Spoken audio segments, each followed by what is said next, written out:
আচ্ছা, একটা কথা আমাকে জানান, যদি আপনারা রোজ দেখতেন যে আপনাদের ঘরে চাপ চাপ কাঁচা রক্ত পড়ে আছে, রোজ আপনি মৃত্যু ভয় পাচ্ছেন, এবং এই সব কিছুর কারণ যদি হয় একটা নরকের কীট, তখন আমি বেশি কথা বলবো না আজকের রেকর্ডিংসের ব্যাপারে, আর কোনোই হিন্টস দেব না। শুধু এটা জানাই, আজকে আমাদের সাথে এই ঘোষলি কল রেকর্ডিংয়ে ছিল সৃজিতা, দিল্লি থেকে। কিউরিও ফাইটার ঘোষলি কল রেকর্ডিং সিরিজের সানডে স্পেশাল একটা মারাত্মক হরর পডকাস্টে আপনাদের সকলকে স্বাগতম জানাচ্ছি আমি কৌস্তভ। আর আজকের এই ঘটনাটা শেষ অবধি শুনে কমেন্ট করে আমাকে অবশ্যই জানাবেন যে কেমন লাগলো আজকের ঘটনাটি, কোথা থেকে দেখছেন আজকের এই এপিসোড সেটাও কমেন্ট করে জানান। আপনারাও যদি আপনাদের লাইফে ঘটে যাওয়া এরকম কোনো প্যারানর্মাল এক্সপিরিয়েন্স আমার সাথে শেয়ার করতে চান, তাহলে অবশ্যই আমাকে যোগাযোগ করুন curiofite@gmail.com এই ইমেল আইডিতে, অথবা আমাকে ইনস্টাগ্রামেও যোগাযোগ করতে পারেন। আমাকে যোগাযোগ করার প্রত্যেকটা সোশ্যাল মিডিয়ার লিঙ্ক আমি ডেসক্রিপশন বক্সে দিয়ে দেব। এবং হ্যাঁ, অবশ্যই আপনার ঘটনা জানার জন্য কিন্তু অধীর আগ্রহে ওয়েট করে আছে আমি কৌস্তভ। আমার দ্বিতীয় চ্যানেল কৌস্তভ কুমারে নতুন একটি হরর পডকাস্ট এসেছে, সিআইটি রোডে পিশাচের সন্তান। সেটা যদি এখনও দেখে না থাকেন তাহলে অবশ্যই দেখে নেবেন। তাহলে চলুন, আমি আর কথা বাড়াচ্ছি না, সরাসরি চলে যাচ্ছি কিউরিও ফাইটের ঘোষলি কল রেকর্ডিং সিরিজের মারাত্মক একটি হরর পডকাস্টে। ঘড়িতে বেলা 3টে, রবিবার। আপনারা শুনছেন কিউরিও ফাইটের ঘোষলি কল রেকর্ডিং সিরিজের একটি হরর পডকাস্ট। আপনাদের আজকের হরর ডোজ। হ্যালো সৃজিতা, কেমন আছো? ভালো আছি কৌস্তভ, তুমি ভালো আছো? হ্যাঁ, আমিও ভালো আছি। কেসটা যেটা হচ্ছে সৃজিতা, তুমি ছোটবেলায় ঘাটালে থাকতে, ঘাটালের একটা পার্টিকুলার বাড়িতে। যতদূর আমার মনে পড়ছে যে তোমার বাবা একজন টিচার ছিলেন এবং তোমরা 2 বোন 1 ভাই। তো ঘাটালে সেই বাড়িটাতে তোমাদের প্রত্যেকের লাইফ রিস্ক হয়েছে, ইভেন তোমার ভাই মানে প্রায় মৃত্যুর মুখ থেকে ফিরে এসেছিল, যেটা বোঝা যায়। অ্যান্ড সেই বাড়িটা থেকে খুব কষ্ট করে একটা পার্টিকুলার টাইমে তোমরা বেরিয়ে আসো। বেরিয়ে আসার পর আরো অনেক ব্যাপার স্যাপার ঘটে, কিন্তু সেটা ওই বাড়িটা রিলেটেড হয়তো নয়।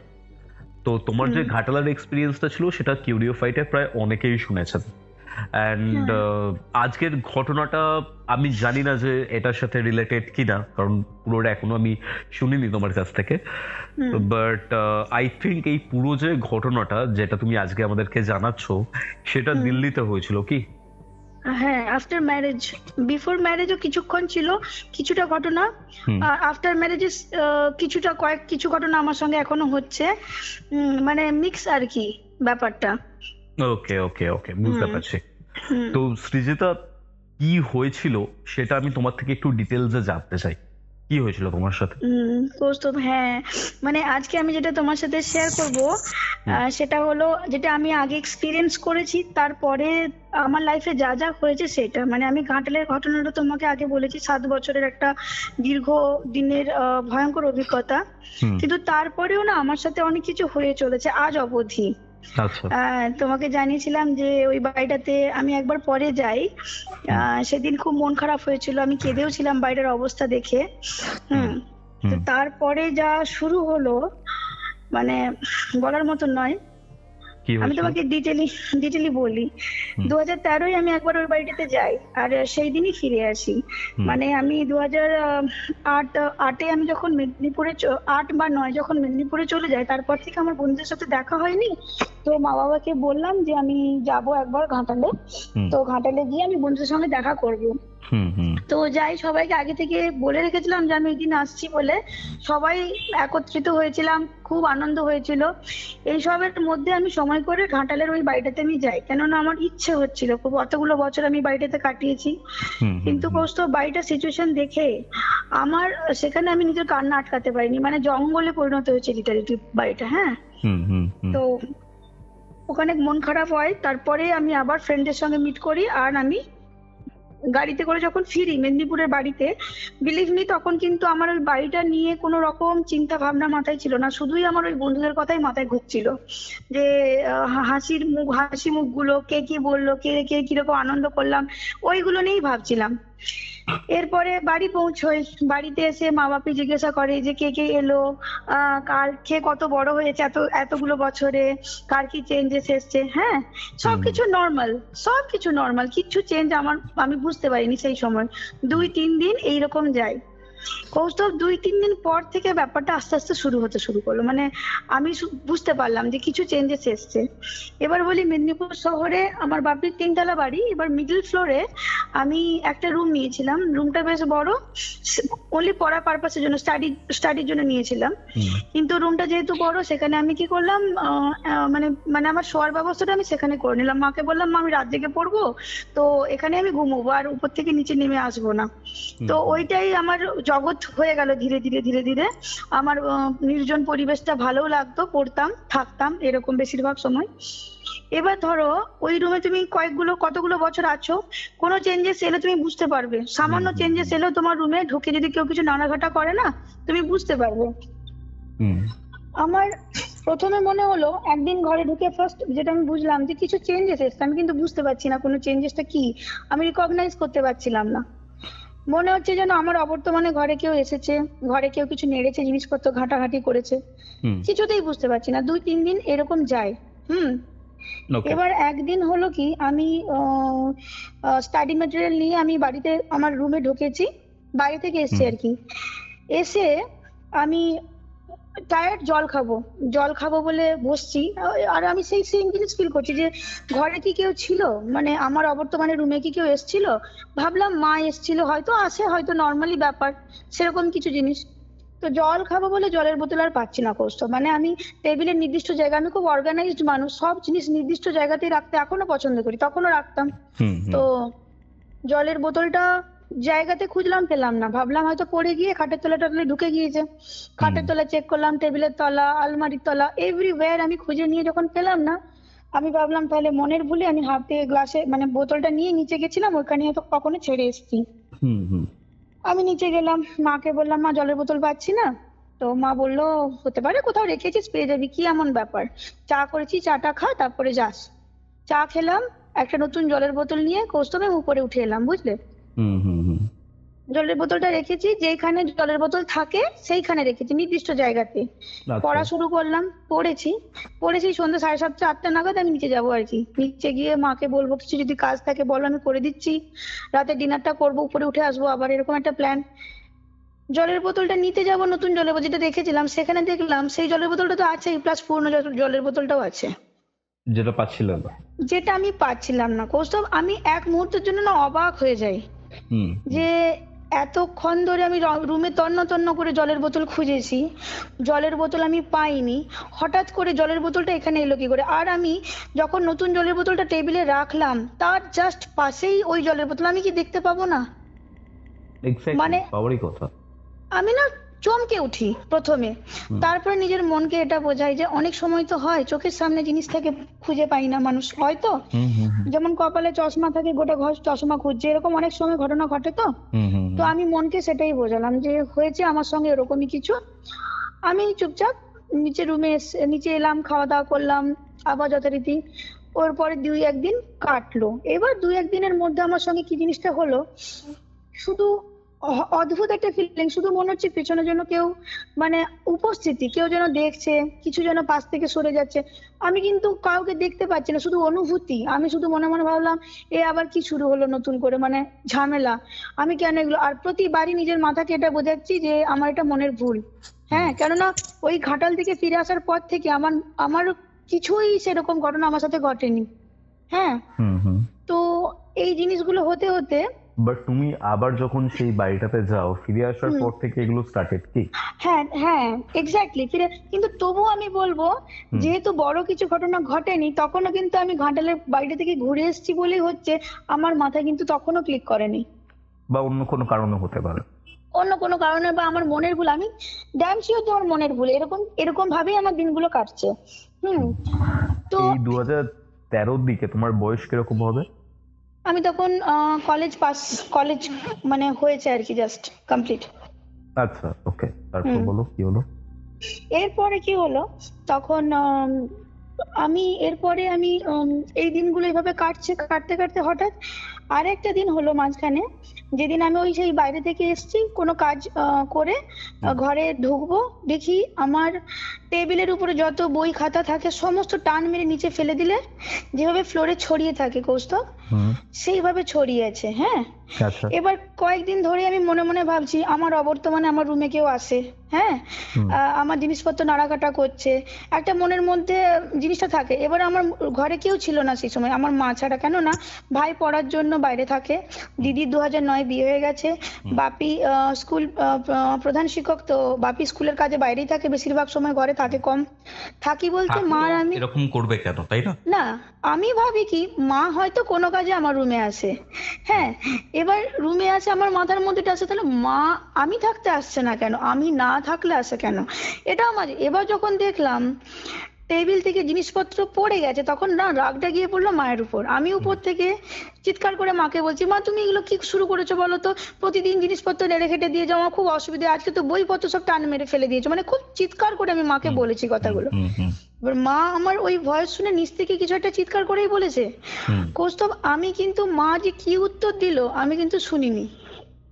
আচ্ছা, মানে মাথার মধ্যে তাড়া ছিল যে আমি বইগুলো গুছিয়ে রাখবো, হ্যাঁ, মাকে বলে দিয়েছি, বকে দিয়েছি, বাস আমার হয়ে গেছে বলা, আমি এসে বইগুলো গুছিয়ে রেখে দিয়েছি। হ্যাঁ, এবার আমার যেমন দিন কেটেছে, আর আমার সব নর্মাল, এভরিথিং নর্মাল, আর কোনো সিচুয়েশন কোনো পরিবর্তন হয়নি।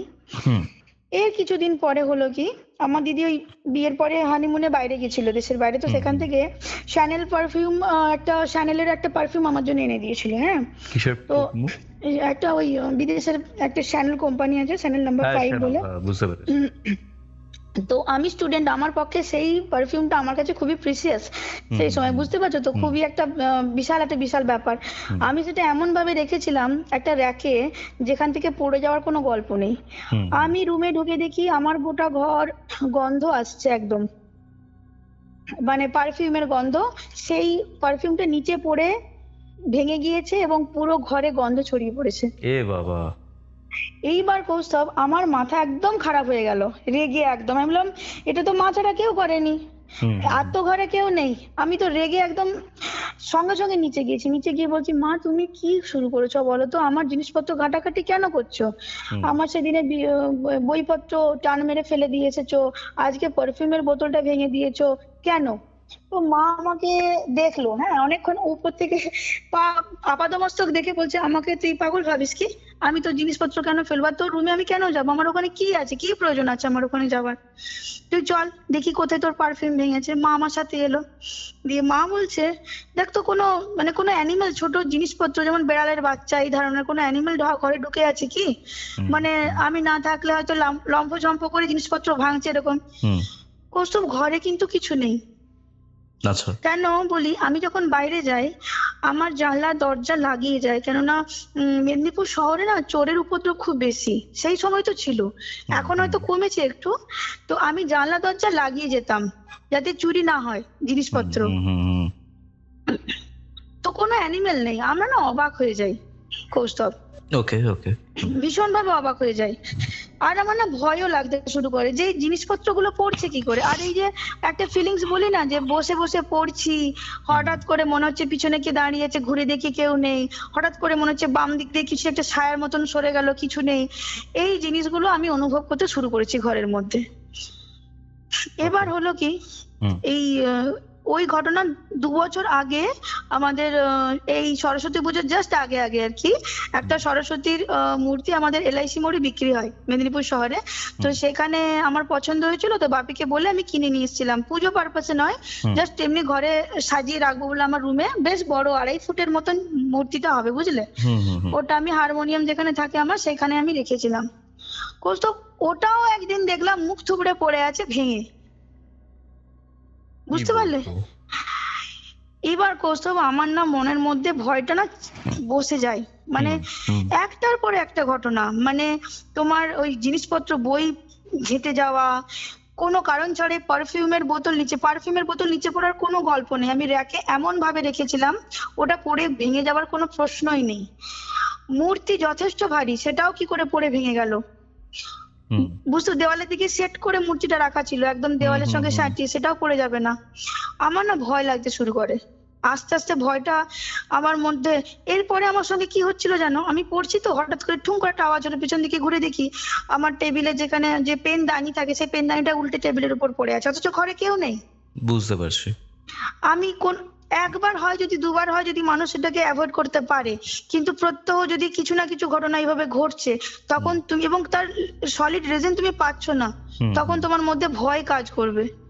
আমি না ভয় পেতে লাগলাম। আমি ধীরে ধীরে না কি করলাম, গুছিয়ে রেখে দিয়েছি জিনিসপত্রগুলো, হ্যাঁ, কিন্তু মনের মধ্যে মনে হচ্ছে কি হচ্ছে রে বাবা, কেন হচ্ছে। এরপর কৌস্তব শুরু হয় না আমার তো আরেকটা প্রবলেম, মানে আমি না ঘুমোচ্ছি তো স্বপ্ন দেখতে শুরু করি। এরকম স্বপ্ন? তো স্বপ্নটা খুব ভয়ঙ্কর। কেমন, আমি শুয়ে আছি যেই দিকে খাটে শুই, স্বপ্নে দেখছি আমি সেই দিকেই খাটে শুয়ে আছি। খাটের তলা থেকে না একটা অ্যানিমেলের মুখ, মানে ধরো ওই নেকড়ে বা কুকুরের যেমন ছুচলো সরু মুখ হয় না, সেই রকম মুখ, ঠিক আছে, দাঁতগুলো একদম ধারালো দাঁত, মুখ থেকে রক্ত ঝরে পড়ছে, গোটা ফ্লোরে চাপ চাপ মাংসপিণ্ড, আর গোটা ফ্লোরে রক্তে ভেসে যাচ্ছে, এবং আসছে গন্ধ। সে আমাকে অ্যাটাক করবার আগে যেভাবে আমার দিকে ধীর পায়ে কোনো অ্যানিমেল যদি কোনো জিনিস শিকারকে ধরবার আগে যেমন এগিয়ে আসে, সেরকম ভাবে এগিয়ে আসছে, আর আমি খাটের এক কোণে বসে কাঁপছি মৃত্যু ভয়ে। কৌস্তব আমি স্বপ্নে মৃত্যু ভয় পেতাম, মানে মরবার আগে মানুষের যে ভয়টা লাগে না সেইটা। কৌস্তব একটা রাত্রি স্বপ্ন হয়, দুটো রাত্রি স্বপ্ন, আমি পরপর রাত্রে সেই একই স্বপ্ন প্রতিদিন, রোজ। আমি 2-3 রাত্রি স্বয়ং স্বপ্ন দেখে, মানে মৃত্যু ভয় মানুষ কত কত বরদাস্ত করবে বলো। আমি উঠতাম, জল খেতাম, আর বাবা মাকে ভাবতাম বলবো না, কিন্তু 2-3 দিন রাত্রি যাওয়ার পরে আমি মাকে বলি কথাটা, যে মা আমি সেম স্বপ্ন দেখছি, কেন বলো তো, মানে কি হচ্ছে ব্যাপারটা। তখন মা আমাকে বকা দেয়, তুই তো বিশাল বড় একটা কি হয়ে গেছিস, ঘরে পুজো টুজো হয় তো রুমে তো একবারও দেখি না, ঠাকুরের মূর্তি রেখেছিস, কি ধূপ ধুনো দিচ্ছিস কেন রে, কি হয়েছে ব্যাপার। তো বলে মা কি করলো, একটা কালী মায়ের ছোট ফটো নিয়ে এসে রেখে দিল, বললো তুই সন্ধ্যার বেলায় সন্ধ্যা দেখাস তো, আর ঠাকুরের পায়ে ফুল জল দিস। তো মায়ের কথা শুনে আমি করলাম, কিন্তু কোনো পরিবর্তন হলো না, মানে যেমন ছিল তেমনই। আচ্ছা। কোনো চেঞ্জেস হলো না। তো ওই স্বপ্ন আমি রেগুলার দেখতে থাকি। একদিন আমি সেই স্বপ্নটা দেখি, কেমন দেখছি যে ও ধীরে ধীরে খাটের তলা থেকে বেরিয়ে আসছে আস্তে আস্তে, বুঝলে, খাটের তলা থেকে বেরিয়ে এসে সামনের দিকে যে দেওয়ালটা না, সেই দেওয়ালটা বেয়ে বেয়ে উঠছে। আচ্ছা। খুব ধীর পায়ে উঠে সে সিলিং এ গিয়ে সিলিং ফ্যানে নিজেকে লক করলো। ওর আবার আমি তখন যখন সে দেওয়াল বেয়ে উঠছে কৌস্তব, তার আমি বডিটা দেখি, ওটা কিন্তু কোনো কুকুর জাতীয় অ্যানিমেল নয়, ওর বডিটা না কেমন সরীসৃপের মতন কৌস্তব, তার লেজ আছে, বুঝলে। সে না সিলিং এ উঠে সিলিং ফ্যানটাকে হ্যাং করে নিচের দিকে ঝুলে আমাকে ধরতে চাইছে। এই পর্যায়ে আমি প্রতিদিন স্বপ্নটা দেখতাম, আর আমার ঘুমটা ভেঙে যেত। এই স্বপ্ন আমি প্রতিদিন দেখছি, বুঝলে। আমি না তখন মাকে বাপিকে বলি, বাপি শোনো, আমি না এই স্বপ্ন প্রতিদিন দেখছি, আমি আর পাচ্ছি না, আমি কোনো রাত মানে নেই করে 10টা রাত আমি ঘুমোতে পারিনি। একই স্বপ্ন আমি কেন দেখবো বলো তো বাপি। আর ঘুম ভেঙে গেল, দেখলাম কোথাও কিছু নেই, একদম সবকিছু নর্মাল। আমি জল টল খেলাম, ওয়াশরুম গেলাম, আবার ঘুমোলাম, তখন আর প্রবলেম নেই, কিন্তু এই প্রথমের দিকে আমি স্বপ্নটা কেন দেখছি। তো বাপি বললো, হতে পারে তোর মনের মধ্যে খুব চাপ চলছে কোনো বিষয়ে, পড়াশোনা নিয়ে হোক বা যে কোনো কারণে হোক, তুই একটু ব্যাপারগুলোকে স্থগিত দে, 2-3 দিনের জন্য বন্ধু বান্ধবদের সঙ্গে ঘোর, শপিং টপিং কর, দেখ কি হয় ব্যাপারটা। কৌস্তব আমি বইপত্র বন্ধ করে আমি নিচের রুমে থাকলাম 2-3 দিন, আর বন্ধুদের সঙ্গে ঘুরলাম, মানে এই ধরো শপিং করা, সিনেমা দেখতে যাওয়া, এখানে ওখানে বেড়াতে যাওয়া। 2-3 দিন আমার কোনো স্বপ্ন আসেনি, কিচ্ছু আসেনি। 2-3 দিন পরে যেই আমি আবার সেম আমার আগের জীবনে ফিরে গেছি, মানে যেমন ভাবে আমি লাইফস্টাইলটা করি, সেম 2-1 দিন পরে আবার সেই সেম স্বপ্ন দেখা শুরু হয়েছে। আচ্ছা। আমি, হ্যাঁ, মানে অদ্ভুত, কেউ বিশ্বাস করবে না কৌস্তব, এই জিনিসটাও যে হয়। সেম স্বপ্ন, মানে এখন যদি আমাকে জিজ্ঞাসা করে সেই স্বপ্নের সম্বন্ধে আমি পুঙ্খানুপুঙ্খ বলতে পারি, মানে এতটাই ক্লিয়ার প্লট আমার কাছে ওই স্বপ্ন। একই স্বপ্ন দেখছি না লাগাতার। বুঝতে পারছি। তো ওই স্বপ্ন দেখার পরে মা বললো আমি তোর মানে আমার খড়গপুরে আমার এক মামার বাড়ি, তো বললো আমি তোর মামিকে কল করছি, তুই ওখানে যা 7-8 দিন কাটিয়ে আয় তো। আর তুই মনে, আমি পড়াশোনা নিয়ে একটু চাপে থাকি সব সময়, মানে প্রেশার নিতাম আর কি জিনিসপত্রগুলো নিয়ে। তো মা বললো যে আমি মামিকে কল করছি, তুই ঘুরে আয়। আমি গেলাম ওখানে, 4-5 দিন কাটালাম কৌস্তব। সব নর্মাল, কিচ্ছু নেই, কোনো স্বপ্ন দেখছি না, কিছু না, ঘুরছি ফিরছি আনন্দ করছি সবকিছু। এরপর কৌস্তব আমি আসি, মাকে বললাম যে না মা ঠিকই বলেছো, আমার মনের মধ্যে প্রেশার চলে, তো ওই জন্য আমি মনে হয় এই ধরনের স্বপ্নগুলো দেখি। সবসময় মনে হচ্ছে কে যেন আমাকে মারতে আসছে, কে যেন আমাকে তাড়া করছে, এই ধরনের স্বপ্ন বোধহয় দেখছি। এরপর কৌস্তব আমি সেই দিন রাত্রে ঘুমোচ্ছি, মানে আমার ঘরে ঘুমোবো, তখন আমার কিন্তু ঘুম আসেনি, মানে আমি জাস্ট শুয়েছি, জাস্ট ক্লান্তি, ঘুমটা আসবে তার আগে আমি ফোন ঘাঁটছিলাম। তো হলো কি, আমি শুয়েছি, হঠাৎ গোটা ঘর না আষ্টে গন্ধে ভরে যায় কৌস্তব। আচ্ছা। এত তীব্র একটা আষ্টে গন্ধ, সেই মাছ বাজারে যে ধরনের গন্ধগুলো হয় না, বাসি মাছের আষ্টে গন্ধ, সেই রকম। যেই গন্ধটা তীব্র হয়ে যায়, আমার না ব্রেনটা সজাগ, আমি ভাবছি যে এই গন্ধটা এলো কি করে, আমার তো জানলা দরজা সব বন্ধ, তাহলে গন্ধটা এলো কি করে, মানে আমি এটাই ভাবছি। হঠাৎ কৌস্তব বিলিভ করবে না, আমি একটা আওয়াজ পেতে শুরু করলাম খাটের তলা থেকে। সেই অ্যানিমেল, কোনো জন্তু যদি গোগানি দেয়, গড়গড় করে একটা আওয়াজ বের করে না মুখ থেকে, খুব হালকা কিন্তু অনেকক্ষণ ধরে আওয়াজটা হচ্ছে। আমি ভাবছি এটা কি সত্যি, মানে এটা সত্যি হচ্ছে, মানে আমি যেটা এতদিন স্বপ্নে দেখছিলাম সেটা কি সত্যি? তবে মানে আমি নিজেকে বিশ্বাস করতে পারছি আমি কি ঘুমোচ্ছি নাকি জেগে আছি। আমি একটা আঙুলের নখ দিয়ে না আমি অন্য আঙুলকে পিঞ্চ করছি কৌস্তব, যে আমি জেগে আছি কিনা। মানে আমি আমার ব্রেন এতটাই সজাগ কৌস্তব, আমি সেই দিনে না পিঞ্চ করে বুঝলাম যে আমি জেগে আছি। এরপর কৌস্তব আমি যে জিনিসটা দেখলাম তোমাকে আমি বললে বোঝাতে পারবো না। ওকে। খাটের তলা থেকে আমি দেখছি একটা জন্তু, অ্যানিমাল, হ্যাঁ, ধীর পায়ে খাটের তলা থেকে বেরিয়ে আসছে। আমি নিজের চোখে দেখছি, খাটে শুয়ে আছে, আমি নিজের চোখে দেখছি, আমি মশারির ভিতরে ছিলাম কিন্তু আমি দেখছি ওর মুখটা কিন্তু আমার দিকে নেই, ওর মুখটা সামনের দেওয়ালের দিকে। এবার বলি, আমার ঘরে নাইট বাল্ব আমি জ্বালাতাম না, কেন? আমার পাশের বাড়ির একজন জেঠুর বাড়িতে এত জোরালো লাইট জ্বলতো, মানে সেই লাইটের রিফ্লেকশনটা আমার জানলার কাঁচ ভেদ করে যে আমার ঘরে আসতো না, ওটা নাইট বাল্ব থেকে অনেক বেশি আসতো, তো ঘরটা যথেষ্ট লাইট হতো। তো সেই লাইট আমি ওকে স্পষ্ট দেখতে পাই। দেখছি সে আস্তে আস্তে বেরিয়ে আসছে খাটের তলা থেকে, আর সামনের দেওয়ালে সে ধীর পায়ে, সে যে তাড়াতাড়ি তত্তরি উঠছে কিন্তু তা নয়, খুব ধীর মুভমেন্টে সে দেওয়ালে উঠছে। কৌস্তব সেই দিন আমি রিয়েলাইজ করলাম জিনিসটা কি। আমি এরকম যে কোনো জিনিস পৃথিবীতে হয়, তার এক্সিস্টেন্স আছে, আমি কখনোই সেটা কল্পনা করতে পারিনি। মানে কেমন, ধরো মুখটা হচ্ছে অ্যানিমেলের মতন, বডিটা একটা মানুষের মতন কৌস্তব। আচ্ছা। আমি যেটাকে সরীসৃপ বা রেপটাইলস ভেবেছিলাম, যেটা ওই ঘুমের ঘরে ভাবতাম যে এটা হয়তো অ্যানিমেল, কখনো ভাবতাম লেজ আছে রেপটাইলস হবে, দেওয়াল বেয়ে উঠছে, না ওটা একটা মানুষ, এবং সেটা মানে পূর্ণবয়স্ক, মানে ছোটখাটো চেহারা, ওই মেরে কেটে 2.5-3 ফুট হবে, বুঝতে পারলে? কিন্তু তার বডি স্ট্রাকচার একটা মানুষের মতন, তার লেজ আছে একটা মানে লিজার্ড টাইপের লেজ, বুঝতে পারলে? আচ্ছা। সে ধীর পায়ে দেওয়াল বেয়ে উঠছে, আমি খাটে শুয়ে স্পষ্ট দেখছি জিনিসটাকে। কেন ইমাজিন, তুমি বিশ্বাস করতে পারো এই জিনিসটা? সত্যি অবিশ্বাস্য মনে হচ্ছে। আর তুমি স্বপ্নও দেখছো না এটা? আমি স্বপ্ন দেখছি না, আমি না আজও অবধি ভাবি, মানে আমি কাউকে বলতে পারি না জিনিসটা, লোক আমাকে হেসে উড়িয়ে দেবে, পাগল ভাববে। আমি স্পষ্ট নিজের চোখে দেখছি জিনিসটা, সে আস্তে আস্তে উঠছে, উঠেও সিলিং পর্যন্ত গেল কৌস্তব।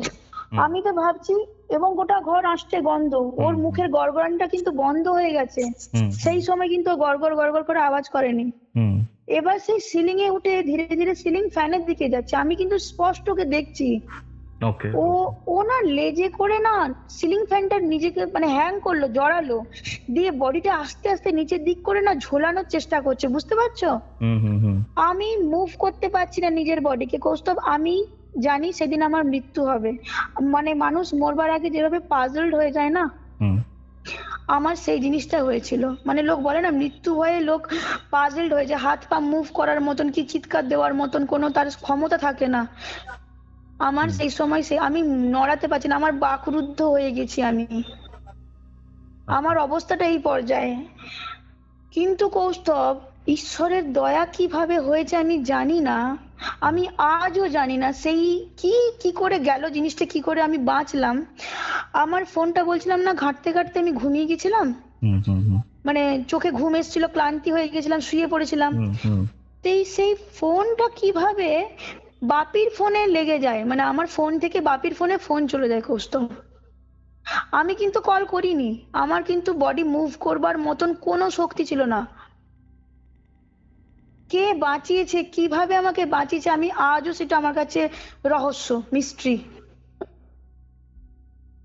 বাপির কাছে ফোন যায়, বাপি ফোনটা ধরেছে, বুঝতে পারলে? হ্যালো, হ্যাঁ, বাপি ফোনটা বুঝতে বাপি পেরেছি। ফোনটা ধরেছে, হুম হুম হুম। ধরে আমার ডাক নাম হচ্ছে মোনাই, মোনাই মোনাই মোনাই বলছে, হ্যালো বল, ভালো বল। এবার তো বাপি কদিন ধরেই জানে যে মেয়ে কিছু স্বপ্ন দেখছে, মেয়ে ভয়ে আছে, মেয়ের বয়স হয়েছে, মানে বিয়ে হওয়ার বয়স হয়েছে, এইভাবে তো মেয়েকে বিয়ে করা যায় না। হুম। তো বাপি না খুব চিন্তিত ছিল আমাকে নিয়ে, যে ব্যাপারটা কি হচ্ছে, এত ভয় পায় কেন সব বিষয়ে। তো বাপি না বুঝতে পেরেছে কিছু একটা প্রবলেম, ফোন লেগেছে, কানেকশনে আছে, অথচ কোনো কথা বলছি না। বাপি কি করেছে, নিচের তলা থেকে সিঁড়ি ভেঙে উপরে উঠেছে, উপরে উঠে প্যাসেজের জোরালো লাইটটা জ্বেলেছে। হ্যাঁ, এবার কৌস্তব জোরালো লাইটটা জ্বেলে বাপি দরজায় ধাম ধাম ধাম ধাম করে ধাক্কা মারছে। হুম। কৌস্তব, এই যে জোরালো লাইটটা জ্বালা হলো আর বাপির আওয়াজটা আমি পেলাম কানে, আমি চোখের সামনে দেখি জিনিসটা মিলিয়ে গেল, চোখের সামনে। আচ্ছা আচ্ছা। আমি না তখন না বাপির ওই আওয়াজে বললো যাই বলো, আমি না শুয়েছিলাম, উঠে বসেছি কৌস্তব, উঠে তো বসেছি, আমি কিন্তু নর্মাল সিচুয়েশনে নেই, মানে আমি যে দরজা খুলবো, আমি আমি শুধু কেঁদে যাচ্ছি, মানে। আর আমার কান্নার আওয়াজ বাপি পেয়েছে বাইরে থেকে, মা ছুটে এসছে, যে বাপি দরজা ধাক্কাচ্ছে অথচ মেয়ে খুলছে না, কি হলো? হ্যাঁ, দরজা খোল, একবার দরজা খোল, একবার দরজাটা খোল, কিছু হয়নি, আমরা সবাই আছি, সবাই আছি, বাপি অনর্গল বলে যাচ্ছে, মা পাশ থেকে বলছে, খোল দরজাটা খোল। আমি ভেতর থেকে কেঁদেই যাচ্ছি, মানে সে হয় না সে মানে মানে আর্তনাদ করে কান্না যাকে বলে, বুঝতে পারলে তো? হুম হুম হুম হুম। ওরকম করে আধ ঘন্টা বাপি মা দরজা ধাক্কিয়েছে, হাফ অ্যান আওয়ার আমি দরজা খোলার অবস্থায় ছিলাম না। আচ্ছা আচ্ছা। আধ ঘন্টা পরে আমি দরজা খুলি আর বাপিকে দেখতে পেয়ে বাপিকে আমি জড়িয়ে ধরে ওইখানে পড়ে যাই কাঁদতে কাঁদতে, যে বাপি আজকে আমি মারা যেতাম। মানে আমার সিচুয়েশনটা কি লেভেলে গেছিল কৌস্তব, আমি আজও সেই জিনিসটা মনে করতে চাই না। মানে আমি বলছি তোমাকে সত্যি কথা, কিন্তু সেই সিচুয়েশনটা যখন আমার মনে পড়ে না, আমি শুধু ঠাকুরের নাম করে ভুলে যেতে চাই জিনিসগুলো, যে আমি মনে করতে আর চাই না। সেই ভয়ঙ্কর দৃশ্য, বাপি আমাকে কোনো রকমে জড়িয়ে নিচে নিয়ে এলো, নিয়ে এসে বাপি বারবার মাকে বলছে কিছু ওকে জিজ্ঞাসা করো না, এখন ওকে কিচ্ছু জিজ্ঞাসা করবে না, হ্যাঁ, ও একটু নর্মাল হোক, ধাতস্থ হোক, তারপরে তুমি ওকে পরে জিজ্ঞাসা করো, ওকে একটু কিছু জল টল দাও। আমি জল খেতে পারছিলাম না, কুস্তব। মা বলছে তোর মুখে জল দিচ্ছি, অন্য দিক দিয়ে জল পড়েছে, তোর মুখ চোখ সম্পূর্ণ বদলে গেছিল, তুই কথা বলতে পারছিস, তোর হাত পা থর থর করে কাঁপছিল, এই পর্যায়ে। তো এই অবস্থায় আমাকে যখন বাপি মা দেখে, দুজনেই তো খুব মানে ভয় পেয়ে গেছিল যে কি হলো। পরের দিন সকালবেলা মা ভোরবেলা উঠে পুজো টুজো করে ঠাকুরের ফুল মাথায় ছুঁয়েছিল। এবার বাপি বলে যে ওকে আমি ডাক্তারের কাছে নিয়ে যাবো, প্রথমত আমি একটা কোনো ভালো ডাক্তার দেখিয়ে আমি দেখি কি হয়। এবার মা বললো তুমি তো ডাক্তার দেখাবে, আমি মন্দিরে যাব ওকে নিয়ে। এবার মঙ্গলবার আর শনিবার আমাদের মেদিনীপুর শহরে একটা বড় কালী মন্দির আছে, বিখ্যাত কালী মন্দির। তো ওইখানে মা যেহেতু প্রায় যেত, তো ওইখানে একজন পূজারীর সঙ্গে আমাদের আলাপ হয়ে যায়। পূজারী হচ্ছে আমাদের গ্রামের বাড়িরই একজন, মানে আমাদেরই ওই গ্রামেরই একজন ব্যক্তি। তো আলাপ হয়ে যায় যখন, তখন মা, এবার সেই পূজারীর না যথেষ্ট মানে জ্যোতিষ শাস্ত্রে নলেজ আছে, তান্ত্রিক মতে মানে পুজো তন্ত্র মতে মায়ের সাধনা করে, মানে সে বেশ মানে সাংসারিক নয় আর কি, সে শুধু মায়েরই সাধনা করে, তো তার ভালোই জ্ঞান আছে। তো তাকে মা এরকম বলে যে মেয়েটা এরকম বারবার স্বপ্ন দেখছে, কি করা যায় বলুন তো। তো বলে যে আমি তো এখন ব্যস্ত আছি, কাল মর্নিং এ একবার ওকে নিয়ে আসবেন বাড়িতে, আমার বাড়িতে। তো পরের দিন আমি ওর সাথে যাই, মায়ের সাথে ওর বাড়িতে যাই। এবার ও আমাকে দেখে দেখে বলে যে তুমি না একটু ভয় মনে হয় বেশি পাও। আর আমি বললাম না, আমি ভয় কিন্তু একদমই পাই না। আমি যে লেভেলের ভয় দেখেছি জিনিসপত্র, ওই লেভেলের জিনিসপত্র যদি অন্য কেউ দেখতো আমি শিওর সে পাগল হয়ে যেত। আমি দেখে এখন নর্মাল আছে, আপনার সামনে সুস্থ বসে আছে, আমি মোটেও ভয় পাওয়ার মেয়ে নই। তো বললো আমি আপনাদের বাড়িতে একবার যাবো বলে সেই সপ্তাহের একটা দিন দেখে ও আমাদের বাড়িতে আসে। এসে আমাদের বাড়িতে বলছে আমি একবার ওই বাড়িতে শুদ্ধিকরণ পুজো করাবো, যে কারণেই হোক, কোনো জিনিসের যদি উপদ্রব হচ্ছে, কোনো জিনিস যদি এসেছে, আমি যজ্ঞ করাবো, বাড়িটা শুদ্ধ করাবো। হ্যাঁ, তখন আমাকে সে বললো তুমি কি এমন কোনো জায়গাতে গেছিলে যেখান থেকে তোমার সঙ্গে কোনো জিনিস এসেছে? তখন আমি মনে মনে ভাবলাম এই যে আমি ঘাটলের বাড়িতে গেছিলাম, তারপর থেকে কিন্তু জিনিসগুলো আমার সঙ্গে হচ্ছে কৌস্তব। এটা আমার তখন মনে হলো হয়তো সেই জিনিসটা হতে পারে। মানে আমি ওখানে গেছিলাম, ওই জায়গাটা তো খুব একটা শুভ নয়, মানে ওই জায়গাটা খুবই একটা কি বলবো, ওর ব্যাকগ্রাউন্ড ভীষণ বাজে ওই ওই ঘাটালের বাড়িটা। তো হয়তো সেখান থেকে কোনো জিনিস আমার সাথে এসছে। হ্যাঁ, তো উনি কি করলেন, আমার রুমের না সমস্ত ফার্নিচার সরিয়ে দিয়ে বেশ বড় একটা যজ্ঞ করলেন, বুঝলেন তো। যজ্ঞ টজ্ঞ করার পরে বেশ অনেকক্ষণ ধরে পুজো টুজো হওয়ার পরে উনি বললেন এবার বাড়িটা ব্যবহার করার যোগ্য, আপনি আপনারা ব্যবহার করতে পারবেন, কিন্তু মাঝে কয়েকদিন গ্যাপ দিন।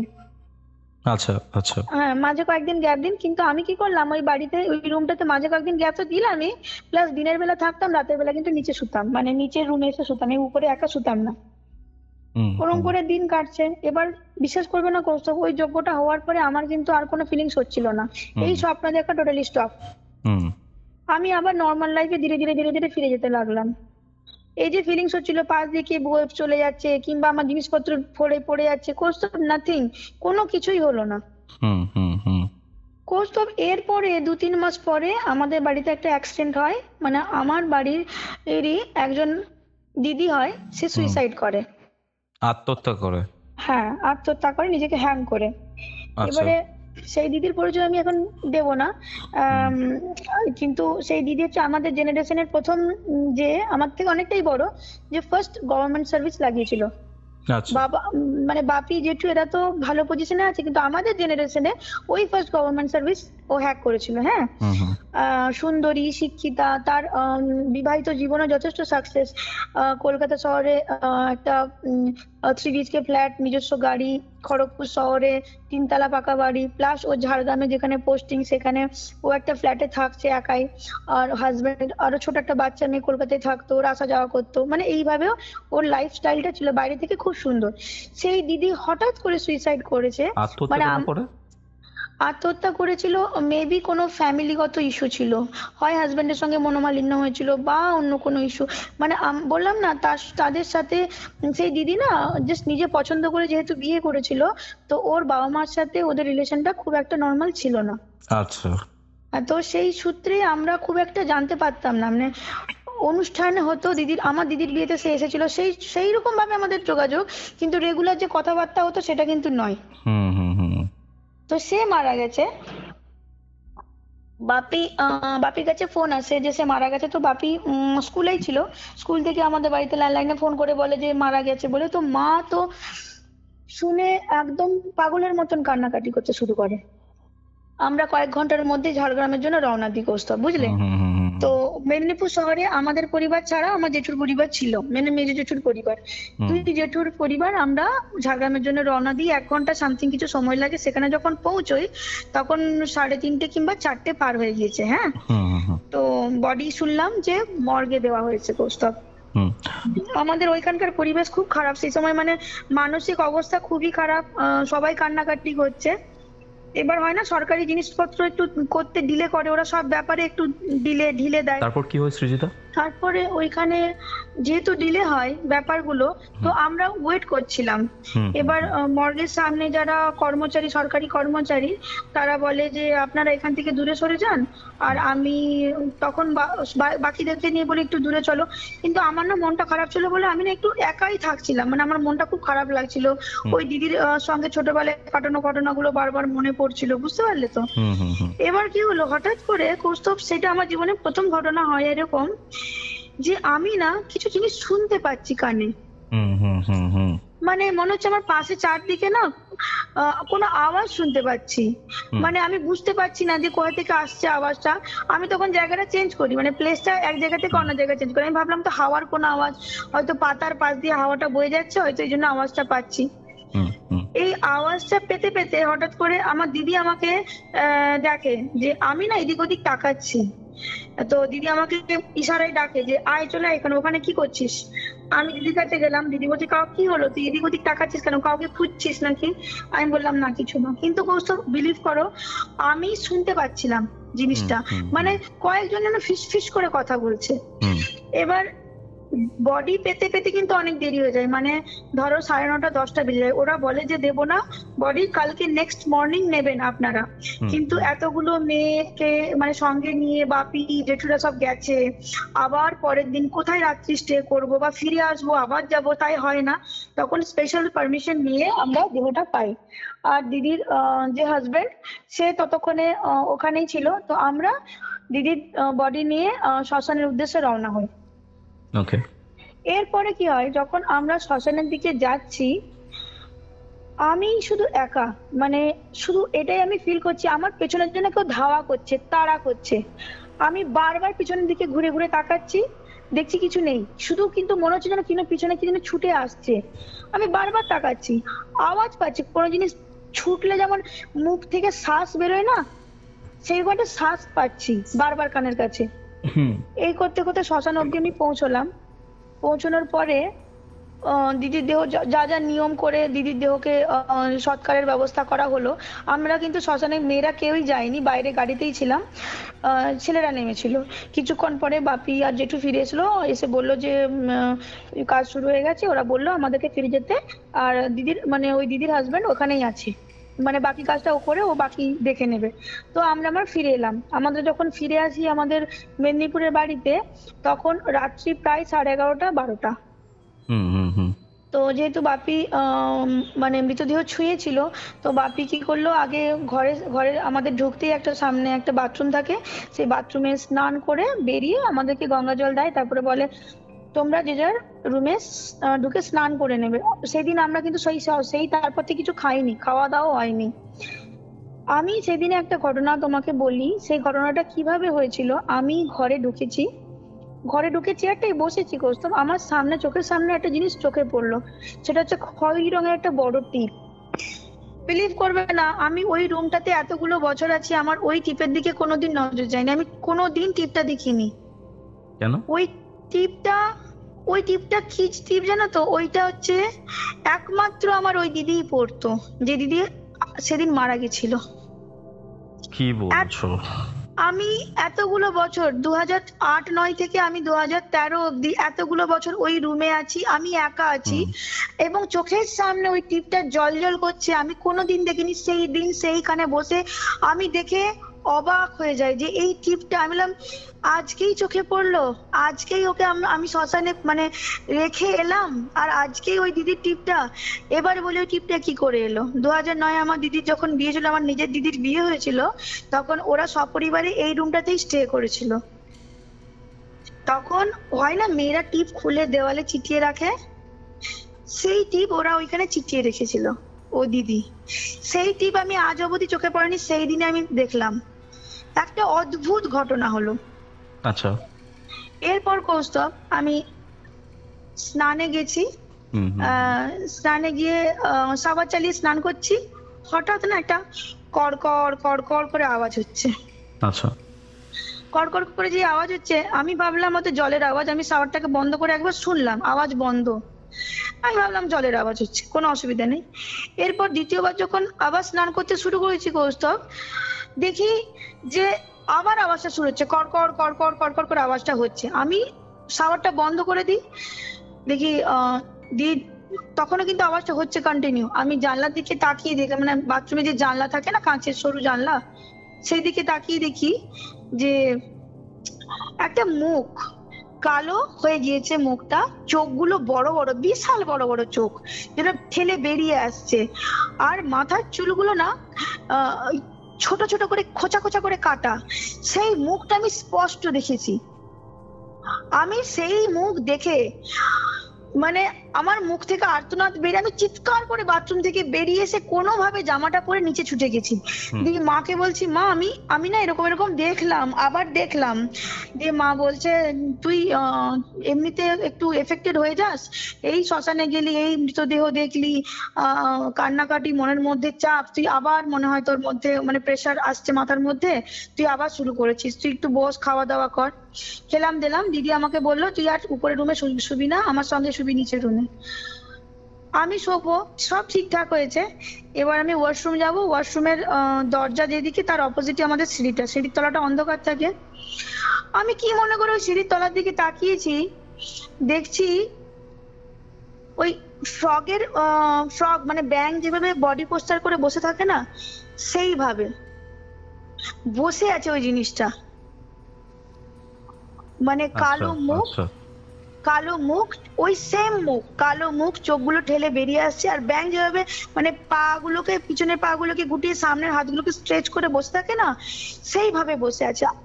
আমি সেখান থেকে মানে ওটা দেখার পরে আমি 1 সেকেন্ডের মধ্যে চিৎকার করে মানে ঘরে ঢুকেছি, মা গো বাবা গো বলে। কি হলো কি হলো, সবাই ছুটে এসেছে, কি হলো রে কি হলো রে। আমি বলছি, ওখানে আমি কি একটা দেখলাম। সেই বাপি মা ওই একই ভাবলো যে ওই শ্মশান থেকে ঘুরে এসছে, মৃতদেহ দেখেছে, মনের মধ্যে চাপ, ওইসব বলে আমাকে ঘরে মানে আমাকে শান্ত করে দিদির কাছে ঘুমোলাম। পরের দিন মাকে বললাম, মা আমি একবার মন্দিরে যাবো, আমাকে নিয়ে চলো। তো মন্দিরে গিয়ে পুজো দিলাম, আর পূজারীর সঙ্গে আমার দেখা হলো। দিয়ে পূজারীকে সমস্ত কিছু বললাম যে দেখুন আমার এরকম এরকম আবার এরকম স্বপ্ন দেখছি, আর হচ্ছে স্বপ্ন বলছি আমি এরকম এরকম আবার জিনিসগুলো দেখছি। আমি বলছে, তোমাকে তো বলেইছিলাম যে তোমার মনটা দুর্বল, সম্ভবত তোমার এই মৃতদেহ দেখা কি শ্মশানে যাওয়া কি কোনো মানে এইসব জিনিস থেকে তোমাকে দূরে থাকতে হবে, তুমি কেন গেছিলে। বললাম সিচুয়েশন এমন ছিল যে আমি নিজেকে আটকে রাখতে পারি না, আমার নিজের পরিবারের কেউ গত হয়েছে, আত্মহত্যা করেছে, সেখানে আমি কি করে নিজেকে আটকে রাখবো। তো সে কি করলো, ঠাকুরের ফুল দেওয়া একটা মাদুলি আমাকে বানিয়ে দেয়, বলে এটা পরো আর এটা খুলবে না, আর এইসব জিনিস থেকে তুমি নিজেকে দূরে রাখবে, ভয়ের কিছু নেই, তোমার কিচ্ছু হবে না। এটা হয়। সবকিছু নর্মাল যাচ্ছে, দিদির সঙ্গে নিচে ছিলাম, তারপর দিদি চলে যায়, আমি নিচে ঘুমোই, উপরে পড়ি, দিনের বেলা রাতে নিচে এসে ঘুমাই, আমার কোনো অসুবিধা হয় না। হ্যাঁ, এর কয়েক মাস পরে হলো কি, আমার দিদা খুব অসুস্থ, মানে ওই 2013তেই ঘটনাগুলো ঘটছে, বুঝলে। দিদা প্রচন্ড অসুস্থ, হঠাৎ করে বলছে, আমার ফোন করে জানালো যে দিদাকে হসপিটালাইজড করা হয়েছে, দিদা অজ্ঞান হয়ে গেছিল, তো যেতে হবে। বাপি ড্রাইভারকে বলতে আমি আর মা খড়গপুরে একটা হসপিটালে দিদাকে ভর্তি করা ছিল, আমি যাই, গিয়ে দেখি দিদা জ্ঞান নেই, জাস্ট হাতের আঙুলগুলো হালকা হালকা মুভ করতে পারে, আর কিচ্ছু নেই, আর কোনো সাড় নেই তার। তো এমন জিনিসটা দাঁড়ালো যে দিনের বেলায় মেয়েরা, রাতের বেলায় মেয়েদেরকে অ্যালাউ করে না, যেহেতু দিনের বেলায় মেয়েরা থাকবে আর রাতের বেলা ওই মামাতো দাদারা থাকবে আর কি দিদার কাছে। তো আমরা এরকম করতাম, সকালবেলা 8টার সময় যেতাম, 2:30টার সময় ফিরে আসতাম, আবার 4টের দিকে যেতাম, সন্ধ্যে 7টা অবধি থাকতাম, আবার ফিরে আসতাম। আমি আর মা করে করতাম, মাসিরাও করতো। তো একদিন হয়েছে কি, একটা কি বলে টেস্ট, যেটা ওই হসপিটালে হয় না, সেই টেস্টটা বললো অন্য হসপিটালে করাতে হবে, তো অ্যাম্বুলেন্সে করে দিদাকে নিয়ে যেতে হবে। হ্যাঁ, তো দিদাকে নিয়ে যাব, তো দিদা আমার বাম হাতটা দিদার হাতের মধ্যে ছিল, মানে দিদার হাতে আমি বাম হাতটা রেখেছিলাম। হঠাৎ দেখি দিদা একটা আঙুল না আমার, যেখানে আমি রিং ফিঙ্গার, যেখানে আমি আংটি পরি, সেই আঙুলটাই রাব করছে, ঘষছে আস্তে আস্তে। তো আমি না, মাসি আমার কাছে বলেছিল, মাসিকে বলছি, মাসি বলি দিদা এরকম করছে কেন, বলছে বোধহয় জিজ্ঞাসা করছে তুই আংটি পরিসনি কেন।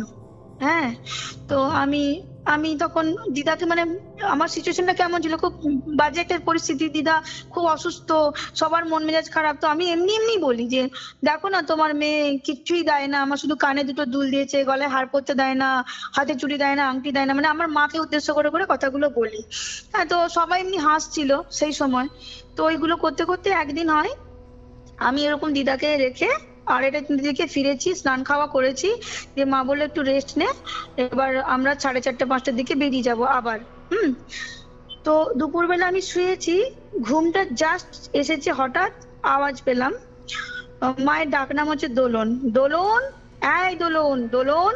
আর আমার নাম মুনাই, মুনাই এদিকে আয়, শোন শোন মুনাই, এরকম স্পষ্ট শুনলাম। আমি ধর্মরই উঠে বসেছি। হ্যাঁ, উঠে বসে আমি ভাবলাম এই আওয়াজ, এই সুর আমার দিদা ছাড়া কেউ ডাকে না, পৃথিবীতে কেউ ডাকে না এই আওয়াজে আমাদেরকে।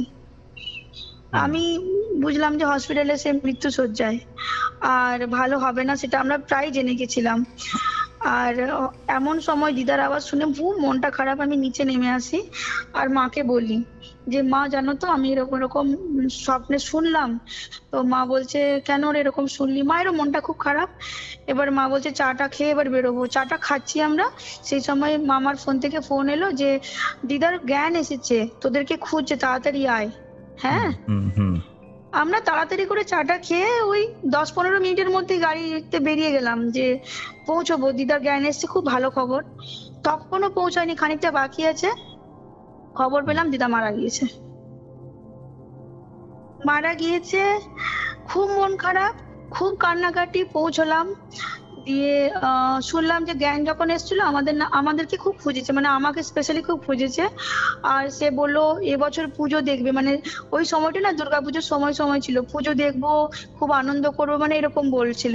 আর বলছিল আমার ছোট মাসিকে বললো যে তোর কাছে একটা আংটি আছে, ওটা আমাকে দিস, মানে মোনাইকে দিস, সবাইকে আমি দিয়েছি, ওকে দিস, এরকম এরকম নাকি বলেছে কিছু কথা। তারপরে আস্তে আস্তে চোখটা ওর বন্ধ হয়ে যায় আর দিদা মারা যায়। হ্যাঁ, তো যথাসময়ে শ্রাদ্ধ শান্তি হবে, মা আগে থেকেই চলে গেছে। এবার এই যে একটা পূজারি বলেছিল না যে শ্রাদ্ধ বাড়ি কি মৃতদেহ এগুলো থেকে দূরে থাকতে, তো বাপি বললো তোমার যাওয়ার দরকার নেই, তুমি ঘরেই থাকো। আমিও তাই করলাম যে আমি যাব না। হ্যাঁ, কিন্তু যেই দিন শ্রাদ্ধটার আগের দিন থেকে নিজেকে আর কন্ট্রোল করতে পারছি না, মানে আমি ভাবছি দিদার সঙ্গে আমার এত ক্লোজ সম্পর্ক, সে আমাকে এত ভালোবাসতো, আর শেষ দিনই আমি তার সঙ্গে দেখা করতে পারবো না, মানে এরকম পরিস্থিতি। আমি ওইখানে যাই, হ্যাঁ, গিয়ে শ্রাদ্ধ শান্তি মিটে যায়, তখন আমাকে মাসি আংটিটা দেয়, আমি আংটিটা পরি। এর আগে অবধি আমার না গয়নাগাটিতে খুব একটা ইন্টারেস্ট ছিল না, কিন্তু আমি তোমাকে বলি আমার ওই সময় বিয়ে ফিক্সড হয়ে যায়। হ্যাঁ, তো গয়নাগাটির প্রতি মেয়েদের একটা আসক্তি শুরু হয়, তো আমি গয়নাটা হাতে পরেই ছিলাম। তো আংটি পরে আমি ঘরে আসি, এবার এসে নর্মাল 1-2 দিন কেটেছে, আমি কিন্তু উপরের রুমটাই সেদিন ঘুমিয়েছি রাত্রে। এবার হঠাৎ করে আমার ঘুমোতে ঘুমোতে আমার না একটা কেমন দম বন্ধ করা লাগছে, মানে শ্বাস নিতে পারছি না, ঘুমিয়েই শ্বাস নিতে পারছি না, বুঝতে পারছি না কেন। আমি হঠাৎ করে আমার ঘুমটা ভেঙে যায় আর পায়ের দিকে আমার না নজরটা যায়। বিলিভ করবে না, আমি দেখি যেটা, আমার নিজের চোখের সামনে দেখছি আমার দিদা দাঁড়িয়েছে আমার পায়ের কাছে, আমি মশারির ভিতরে শুয়ে আছি আর সে আমার পায়ের কাছে দাঁড়িয়ে আছে, তার ওই খোলা চুল কাঁধ ঝাঁপিয়ে পিঠে পড়েছে, সাদা চুল, শাড়িটা এরকম পড়েছে, মুখের মধ্যে অদ্ভুত ক্রোধ, অদ্ভুত ক্রোধ, সেই ক্রোধ মানে জ্বলন্ত অঙ্গারের মতন চোখগুলো জ্বলছে রাগে। আমি না বুঝতে পারছি না, আমি না চুপ করে শুয়ে আছি, আমার না মানে ভাবছি এইটা আমি কি দেখছি, এটা আমি আবার কি দেখছি, কি হচ্ছে, আমার মাথা কি পাগল হয়ে গেল নাকি। বিলিভ করবে না, তারপরে পায়ের দিক থেকে সে আমার বাম পাশ হয়ে আমার মাথার দিকে এলো, তখন আমি তার পুরো বডিটা দেখতে পাই, তার কোমর থেকে নিচ অংশটা না ধোঁয়া, সে না হাঁটছে না, সে বাতাসে ভেসে ভেসে আসছে। এবার যখন মাথার দিকে আসে তখন আমি ভাবছি এবার কি করবে, এবার কি আমাকে মেরে ফেলবে, এটা ভাবতে ভাবতে দেখি সে মাথা থেকে ডান পাশ হয়ে পায়ের দিকে এলো, সে আমার দিকেই তাকিয়ে আছে। এইবারে সে 2-3 বার আমাকে প্রদক্ষিণ করছে, 1 বার 2 বার 3 বার। এরপরে সে কি করলো যেন বন বন করে আমার চারদিকে ঘুরতে শুরু করলো। আমি শুয়ে আছি খাটে একা ছাদের ওই রুমে, আর সে বনবন বনবন করে আমার চারদিকে ঘুরছে।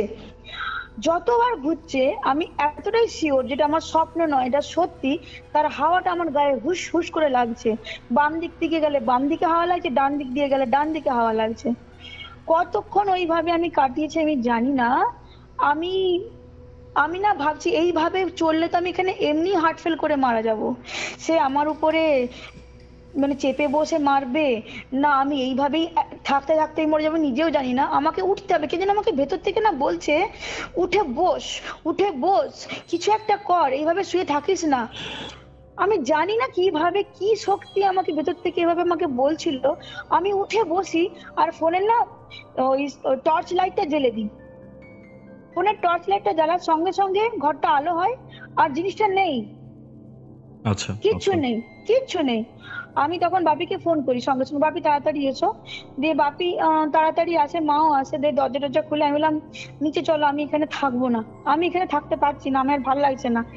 নিচে গেলাম, দিয়ে মাকে বললাম যে মা দিদা এসেছিল। মা বলছে কেন দিদা তোকে মারতে আসবে, সে তো শত্রু না। আমি বললাম আমি জানি না কেন এসেছিল, কিন্তু আমি নিজের চোখে স্পষ্ট দেখেছি, আর কিছু মুহূর্তে গেলে আমি সেখানে মারা পড়তাম। আমাকে ভগবান বাঁচিয়েছে, আমি জানি না কিভাবে কি হয়েছে। পরের দিন আমি পূজারীর কাছে যাই, ওই পূজারীর কাছে। সে আমাকে হঠাৎ করে বলছে তোমার রিসেন্টলি দিদা মারা গেছে শুনলাম না। হ্যাঁ, তো তুমি কি দিদার কোনো জিনিস মানে সঙ্গে নিয়ে এসেছো সঙ্গে করে? আমার না মাথার মধ্যে ক্লিক করলো, আরে আমি আংটিটাই তো পরে আছি, ওরই তো আংটি পরে আছে হাতে। সে বলছে মৃত ব্যক্তির আংটি কখনোই, আংটি কেন, কোনো জিনিসই শুদ্ধ না করে সেটা গ্রহণ করতে নেই। মানে ও শাড়ি হোক গয়না হোক যে কোনো জিনিস শুদ্ধ করতে হয় তারপরে। বিশেষ করে তোমার মতন মানুষ যারা খুব সহজেই কানেক্ট করতে পারো জিনিসগুলোর সঙ্গে, তোমার তো চলবেই না। সে আংটি শুদ্ধ করলো, তারপরে আমার মাকে ফেরত দিল। আচ্ছা আচ্ছা এরপরে আমার কুষ্টি বিচার করে ও জানায় যে তোমার যে মুহূর্তে জন্ম হয়েছে, যে লগ্নে তোমার জন্ম হয়েছে, তুমি হচ্ছে একটা বিশাল মাধ্যম। এই যে প্ল্যানচেট হয় না, সবাই কিন্তু মাধ্যম হতে পারে না। হুম ওনার কথা অনুযায়ী যে বিশেষ কিছু মানুষ থাকে যারা খুব সহজে কানেক্ট হয়, মানে এই স্পিরিট না চায় কিছু জানাতে, কিছু জানাতে চাইলে তারা কিন্তু সবাইকে জানাতে পারে না, সেই কিছু জন মানুষকেই তারা জানাতে পারে। এবং আমাদের মতন মানুষ পৃথিবীতে অনেক আছে, আমি যে একাকি এক দুজন পৃথিবীতে নয়, অনেকেই অনেকেই এরকম আছে যাদের সঙ্গে ওরা কানেক্ট করতে পারে। আবার কানেক্ট করতে না চাইলেও কানেক্ট হয়ে যায় কারণে অকারণে। আচ্ছা এটা হচ্ছে সেই রকম হচ্ছে আমার সঙ্গে নাকি কিছু একটা যোগ আছে, যেটা ও এক্সপ্লেন করেছিল, আমি বুঝতে পারিনি। এই জিনিসটা নাকি হয়, বলো তুমি খুব সাবধানে থাকবে, তোমার ভয়ের কিচ্ছু নেই, কিন্তু তুমি থাকবে খুব সাবধানে, এইসব থেকে দূরে থাকবে।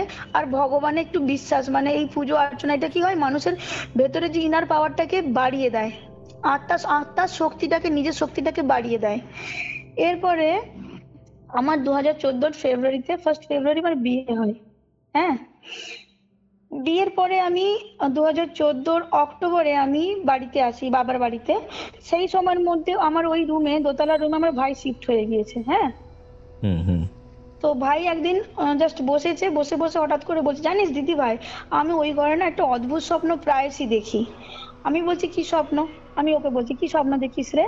তখন বলছে জানিস আমি স্বপ্ন দেখি এইরকম, যে ভেতর থেকে না একটা জন্তু আমাকে অ্যাটাক করতে আসছে, আর আমার গোটা ঘরে না চারদিকে রক্ত আর চাপ চাপ মাংসপিণ্ড পড়ে আছে জানিস। হুম হুম হুম আমি না তখন অবাক হয়ে যাই। আর সবচেয়ে বড় কথা, এই স্বপ্নের কথা আমার মা বাপি তো জানতো, যেহেতু ভাই বাইরে থাকে, ভাইকে জানানো হয়নি, কি দিদিকেও জানানো হয়নি। হুম ভাই তো কিছুই জানতো না, দিদি হালকা ফুলকা জানতো, ওকে জানানোই হয়নি। ও সেই স্বপ্ন দেখছে। আমি বললাম আর কি দেখিস? বলছে একটা না সরীসৃপের মতন কোনো জিনিস দেওয়াল বেয়ে বেয়ে ওঠে। আর তারপর আমি বললাম সে নিজেকে হ্যাং করে ওই ইয়েতে, সিলিং ফ্যানে দিয়ে নিচের দিকে ঝুলিয়ে তোকে ধরার চেষ্টা করে। ও আমার মুখের দিকে হতবাক হয়ে চেয়ে রইলো। তুই জানলি কি করে দিদি ভাই?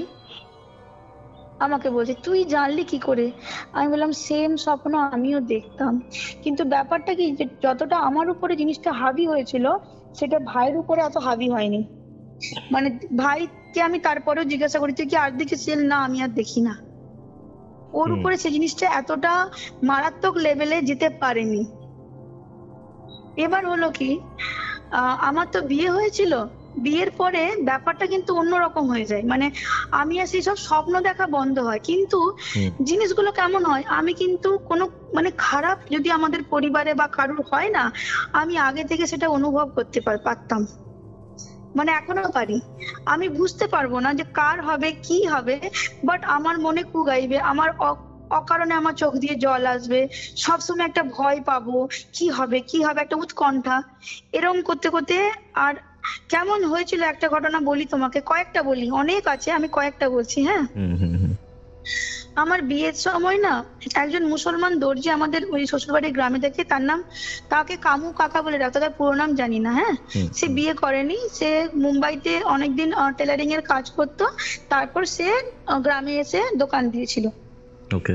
তো সে আমাদের বিয়েতে যা উপহার দিয়েছিল, বিয়ের কয়েকদিন পরে সে আমাকে অনেকগুলো কালারফুল কি বলে সুতো, ছুঁচ, তারপরে বোতাম, সমস্ত আমাকে অনেক দিয়ে বলেছিল, তুমি তো নতুন বউ, অনেক রকম শাড়ি সেলাই করতে হবে, ব্লাউজ সেলাই করতে হবে, তো তোমার এই সুতোগুলো কাজে লাগবে। এবং ওই উপহারটা আমি পেয়ে এতটাই খুশি হয়েছিলাম, এত একটা ইউজফুল, আমি না কিন্তু পুরো ফ্যান হয়ে যাই ওই কাকুর।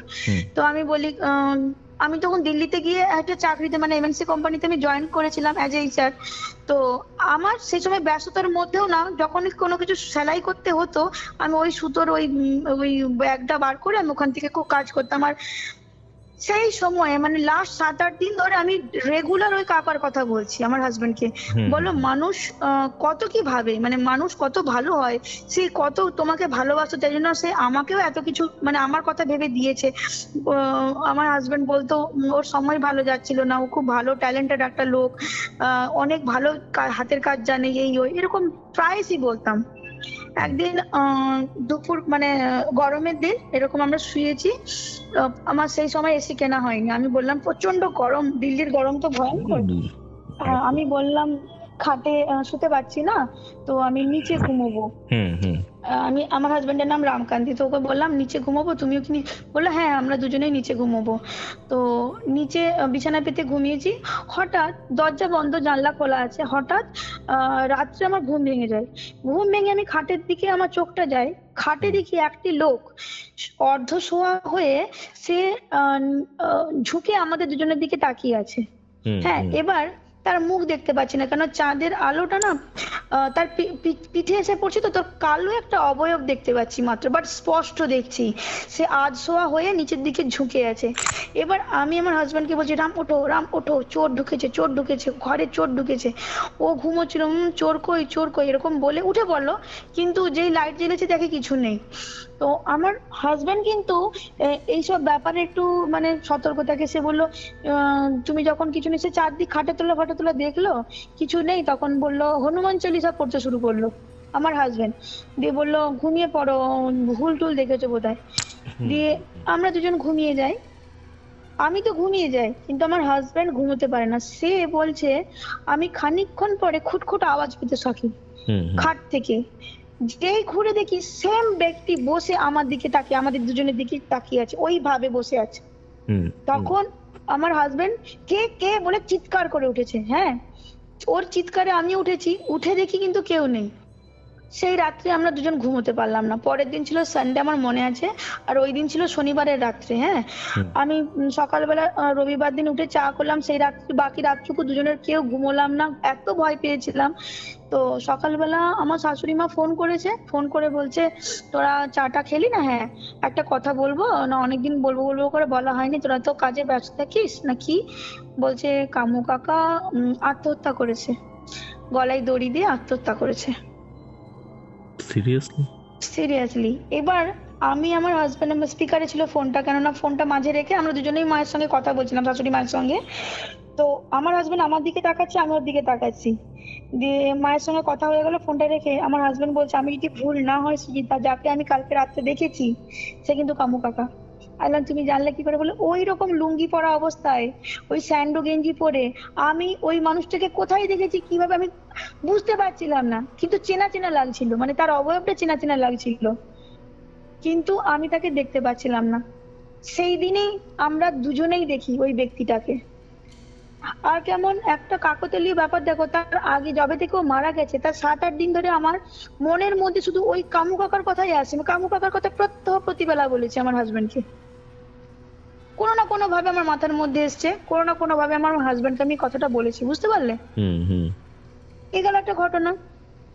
এরপরে আমাদের ভিক্ষা বাবা, মানে আমার হাজবেন্ডের ভিক্ষা বাবা ছিল আমার হাজবেন্ডেরই বড় পিসে মশাই। হ্যাঁ, তো তার না অসুখ ছিল, মানে ক্যান্সার ছিল, কিন্তু সে ক্যান্সার নিয়েও 10 বছর মানে ব্লাড ক্যান্সার ছিল, ব্লাড ক্যান্সার নিয়েও 10 বছর 10 থেকে 12 বছর খুব নর্মাল লাইফ বেঁচেছে, সুস্থ লাইফ বেঁচেছে, সমস্ত অনুষ্ঠান অ্যাটেন্ড করতো, খুব ভালো মানুষ।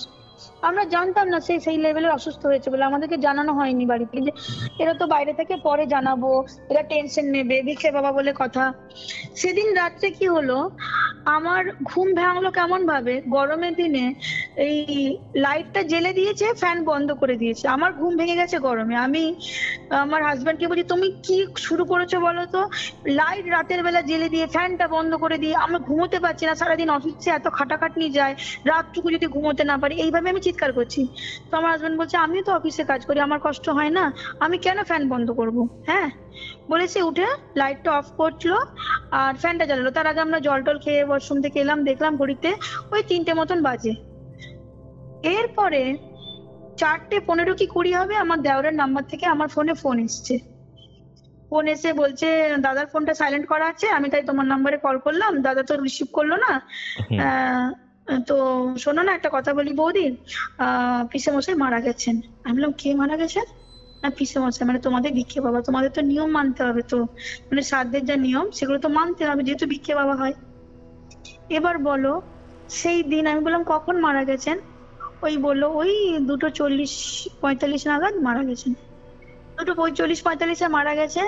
আর আমাদের ওই লাইটটা অফ হয়েছে 2:55 কি 3টের দিকে, ঘরের লাইটটা জেলে ফ্যানটা বন্ধ করে দিয়ে গেছে। মানে কিরকম স্ট্রংলি সোল কানেকশন হয় না, আত্মার সঙ্গে আত্মার যোগ হয় না, সে যাওয়ার আগে জানিয়ে দিয়ে যাচ্ছে যে আমি চললাম, আমি মারা গেছি। কিভাবে জানাবে? সে লাইটটা জ্বালিয়ে ফ্যানটা অফ করে দিয়ে গেছে, জাগিয়ে দিয়ে গেছে।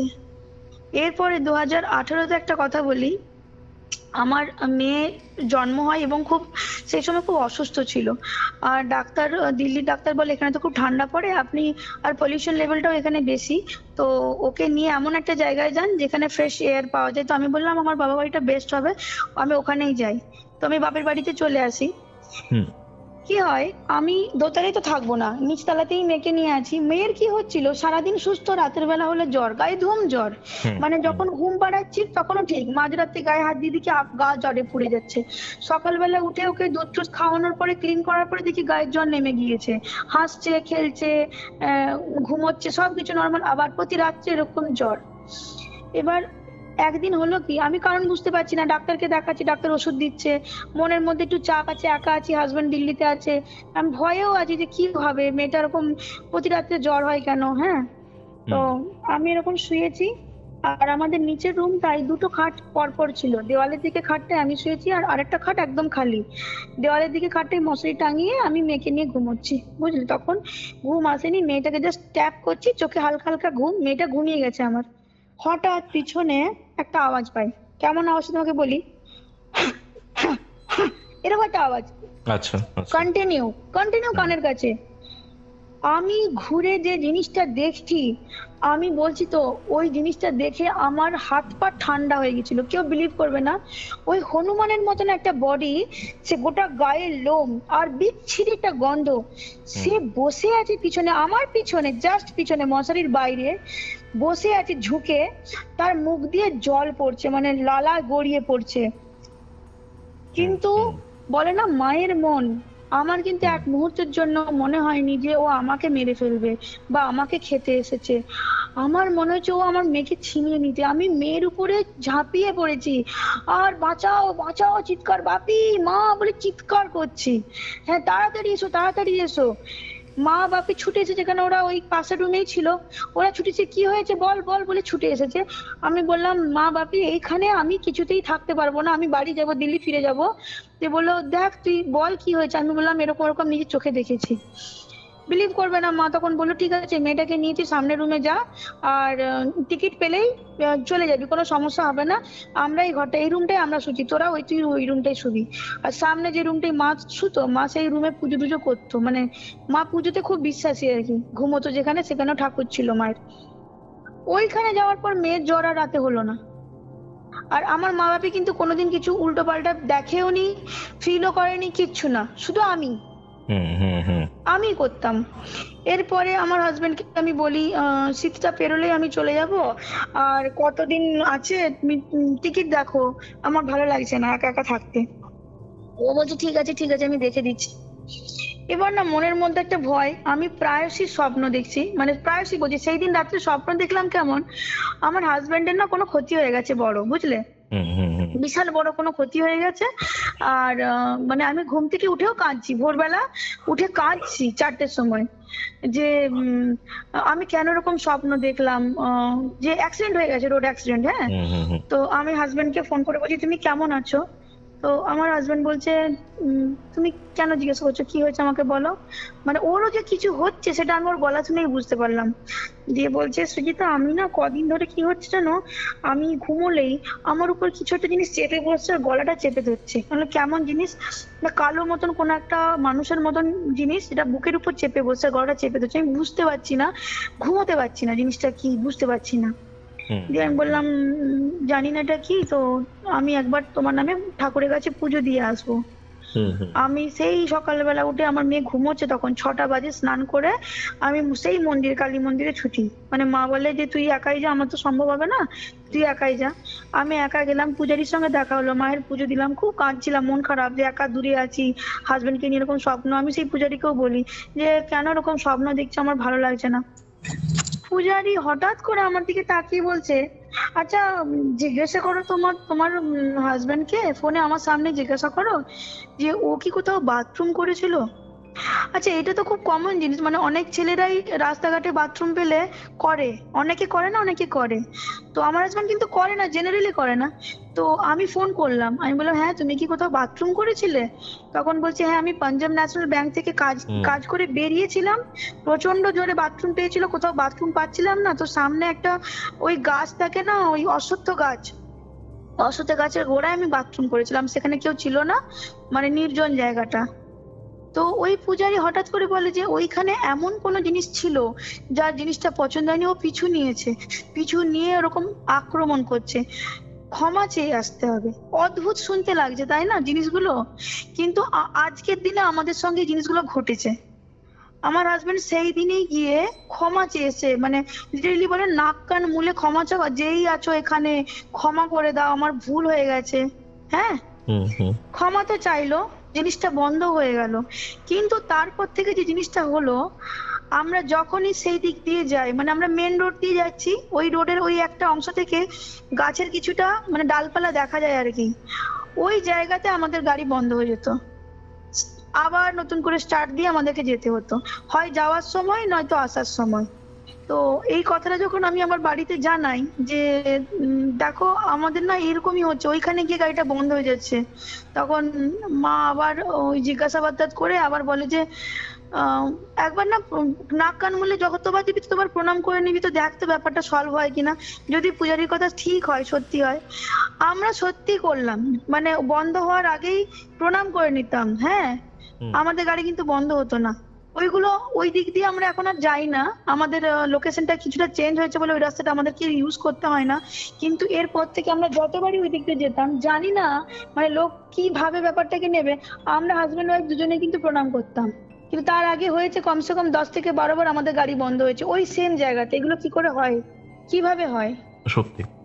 এরপরে একটা ঘটনা 2019-এ হয়েছিল, আমি স্বপ্নে দেখছি আমার হাজবেন্ড নেই, আমি আমাদের, হ্যাঁ স্বপ্নে দেখছি নেই, আমি আমাদের কুলদেবীর মন্দিরে মাথা ঠুকে কাঁদছি যে আমার সাথেই হলো, আমি তো কারো কোনো ক্ষতি করিনি।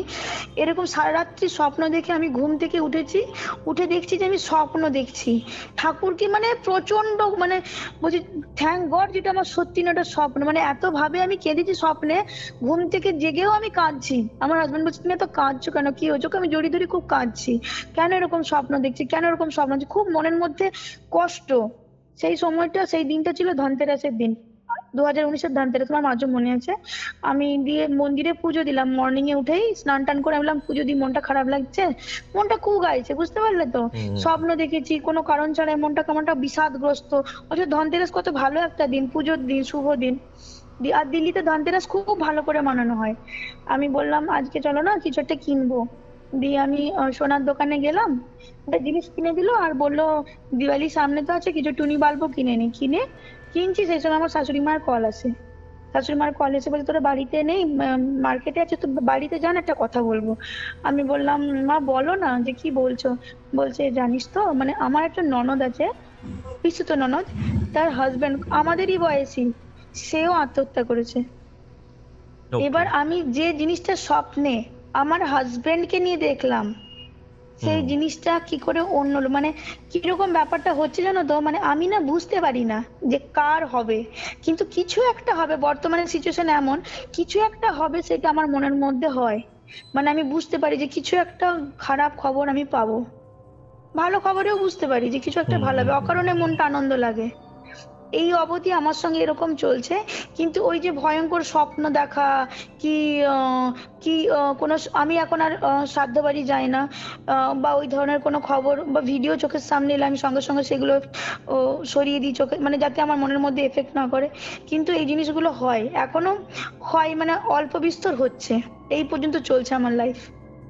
ওকে ওকে, থ্যাঙ্কস রিতো ঘটনাটা শেয়ার করার জন্য। আশা করছি এরপর তোমার সাথে এরকম কিছু আর হবে না। ভালো থাকো, I হ্যাপি hope so. থাকো। একদম একদম। এটাই ছিল আজকের এপিসোড।